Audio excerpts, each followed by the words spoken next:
n'igitofugwa. Haleluya. Niwe avuga intege z'umusenzi. Imana irera cyane bene data. Mu bigize Imana irera cyane. N'Imana yera cyane. Naratangaye ukwera ko Imana yagaragaje igihe cya Kristo umwana wayo. Amaze kwitwa ngo yikoreye ibyaha by'abantu, agakoza umusaraba ku rutugu, byasigurwa kubambwe ko ku musaraba abaye ikivume, ashyize kuri we hejuru akoma induru ngo data kubera ikumpebye. Imana inuma kuko irera cyane, iravuga ngo nta muntu yikoreye ibyaha jewe. None nkubaze, ufise ukwera nk'ukwa Kristo? Niba Kristo Imana yaramuretse, tweho nawe n'irihe sengesho twosenze uko turi rigashikira Imana? Nashimwe mpwemu yera dusenga. Asante Baba.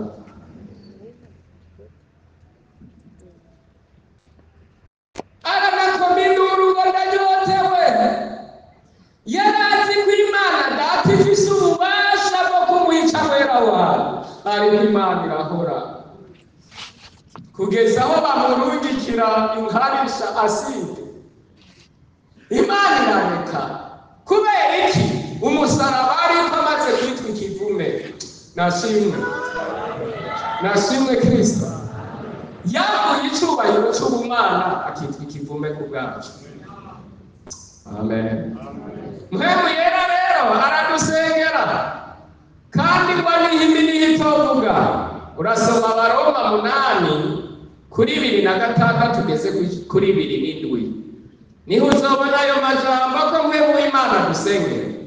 Ikindi akamaro ka mpwemu yera ni ingwate y'ijuru tuzokwinjiramo tuzohabwa. Ni ingwate, garanti. Ni icyemezo gifatika cyemewe n'Imana cy'uko uwo muntu yemerewe kuzoshika mu ijuru. Ntacyo worose cyemerwa n'Imana. Mbega niki nari gukora ngo nemerwe? Nta kintu na kimwe worose utanga ngo cyemerwe n'Imana. Ariko uwamaze kuronka ubwo bushobozi bwa mpwemu yamaze kwandikwa mu gitigiri c'abaragwa b'ijuru. Mpwemu yera rero niwe ngwate y'ijuru tuzokwinjira. Urasoma hariya icece ca 2 Pawulo yandika ishengero ry'i Korinto, igice ca mbere ku murongo wa 22. Niho uzobona ayo majambo canke Abanyefesi igice ca mbere ku murongo wa 13 kugera ku 14. Mube mwandika muzosome, ni vyiza canke basi bwa buhinga kugira muzongere usome. Erega ivy'ijuru n'ivyacu bene data, ntidukwiye kubitakaza.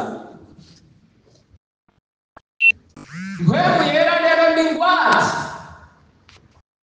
Umuririmbyi aravuga ngo nahawe mpwemu yera kw'ingwate,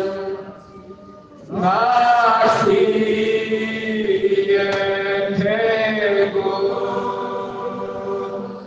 yuzuza umushaka uruhuka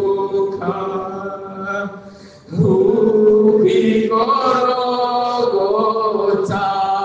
Muntu amaze kuronka ubwo bushobozi mu mutima wiwe arumva ko ahawe ihumure kw'ijuru azoryinjira.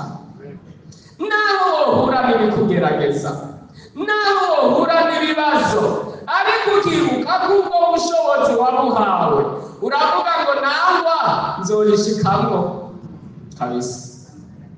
nabwiye bene data, ntuzigere wumva ko utazoja mu ijuru, naho satani yokuba kuzomubwira ngo urabesha azojayo.